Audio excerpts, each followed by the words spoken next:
Perkembangan awal matematika, pembelajaran matematika modern, dan tantangan matematika di abad 21.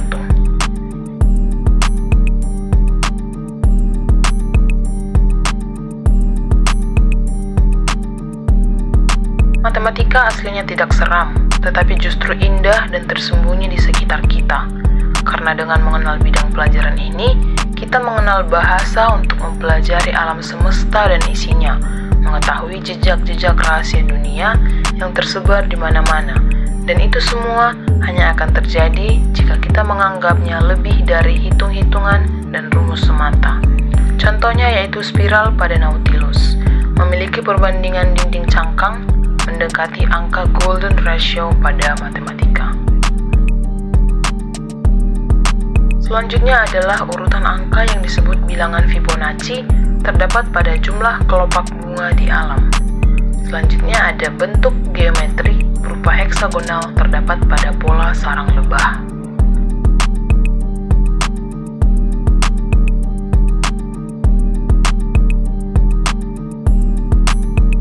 Matematika itu ibarat kotak perkakas yang mana berisi ribuan alat yang mempunyai jutaan kegunaan.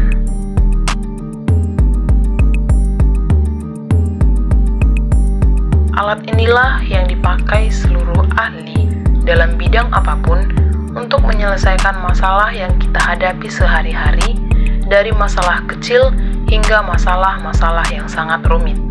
Ia adalah bahasa universal yang maknanya bisa dipakai dan dipahami serta disepakati oleh semua orang di dunia.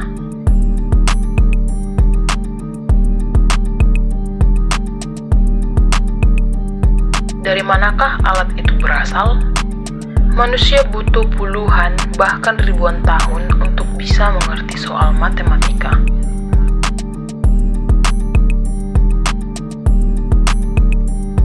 Semua dimulai ketika angka dan konsep soal berhitung ada di kepala manusia. Mereka mengamati fenomena yang ada di sekeliling mereka, dari kejadian yang berulang, kemudian mencatatnya garis demi garis menjadi pijakan awal untuk aritmatika.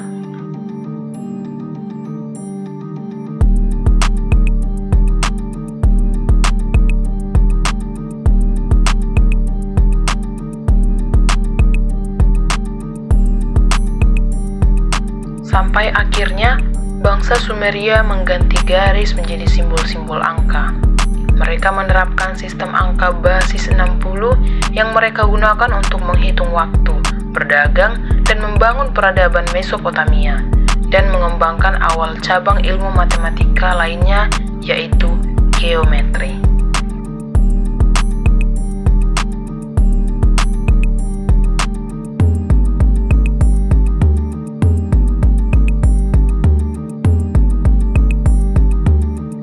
Aritmatika dan teori tentang angka kian berkembang. Di era ini, para filsuf Yunani mengembangkan logika, yaitu cara berpikir untuk mencapai kesepakatan tentang kebenaran.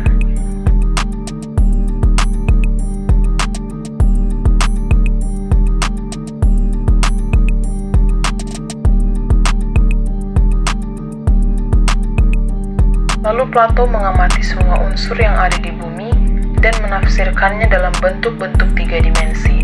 Salah satunya adalah piramida. Pemikiran itu sampai kepada Euclid dari Alexandria yang kemudian mendalaminya dan mencatatnya dalam 13 buku tentang geometri. Nah, kumpulan buku ini masih relevan hingga pada saat ini.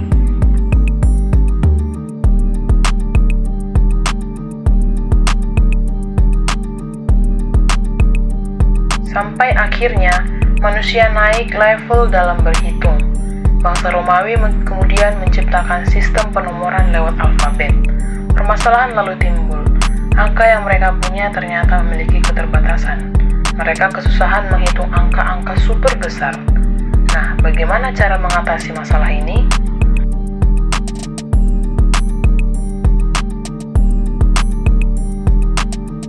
Penemuan angka nol lah yang mengubah segalanya.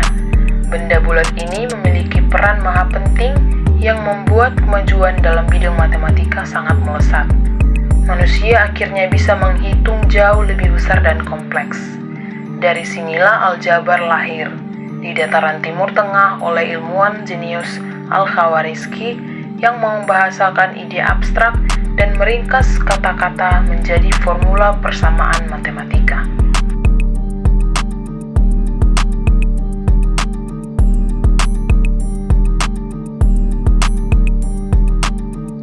Di Eropa, dunia semakin berubah dengan sangat cepat, secepat apel yang jatuh dari dahan pohonnya. Fenomena itu diamati oleh Isaac Newton, pemikir besar yang kemudian menemukan kalkulus, sebuah cara untuk mengukur seberapa besar perubahan itu terjadi pada benda-benda. Dengan pengukuran ini, matematika membantu bidang ilmu lainnya berkembang pesat, menciptakan industri yang menjadi awal peradaban modern.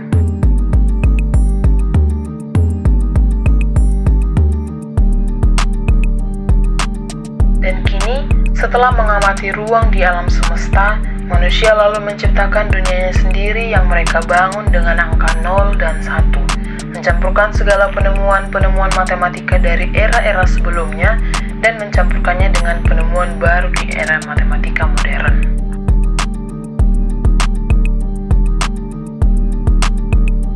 Nah, apa itu matematika modern?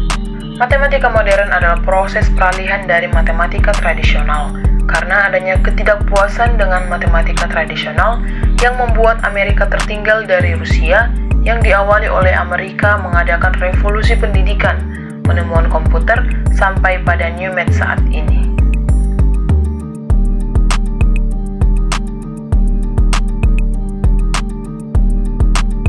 Karena kurangnya orang-orang yang dapat menangani senjata, rudal, dan roket, maka mendorong perubahan pembelajaran matematika.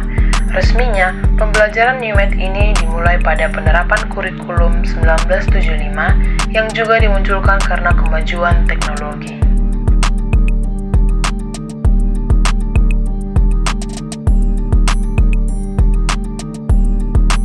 Karakteristik pembelajaran matematika modern yaitu yang pertama, menekankan pada pengertian dan penemuan. Yang kedua, memuat materi baru. Yang ketiga, memakai pendekatan deduktif. 4, sangat memerlukan ketepatan bahasa. Dan yang terakhir, menekankan pada struktur.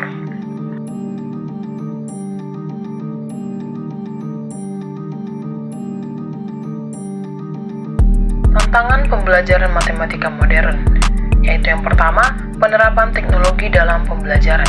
Teknologi merupakan peralatan yang esensial untuk pembelajaran matematika di abad informasi ini. Oleh karena itu, sekolah harus bisa memastikan bahwa para siswa memiliki akses terhadap teknologi. Tetapi akses terhadap teknologi hanyalah merupakan salah satu faktor penting untuk pembelajaran matematika. Faktor penting lainnya adalah pengetahuan dan pemahaman guru terhadap penggunaan teknologi untuk meningkatkan pemahaman matematika, baik bagi guru sendiri maupun bagi para siswanya.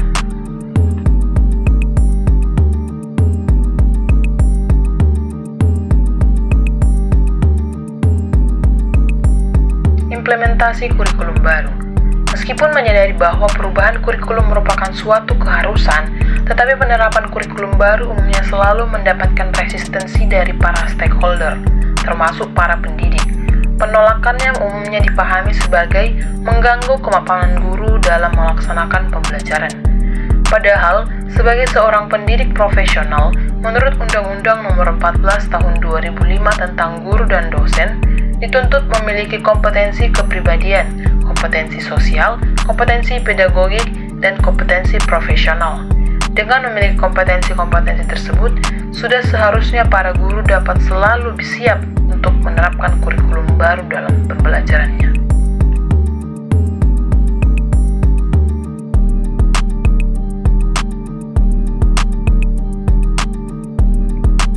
Kemudian, membuat hubungan konteks dunia nyata.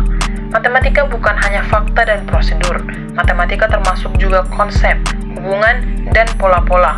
Matematika dapat muncul dalam bentuk permainan, bahasa, dan seni. Semuanya saling terhubung, bahkan sering dalam berbagai cara tidak terduga.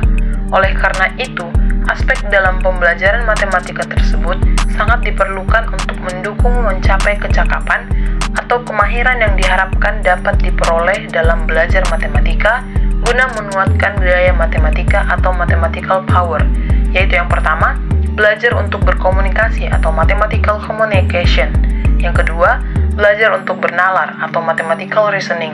Yang ketiga, belajar untuk memecahkan masalah atau mathematical problem solving. Yang keempat, belajar untuk mengaitkan ide atau mathematical connection. Dan yang terakhir adalah pembentukan sifat positif terhadap matematika atau positive attitudes towards mathematics.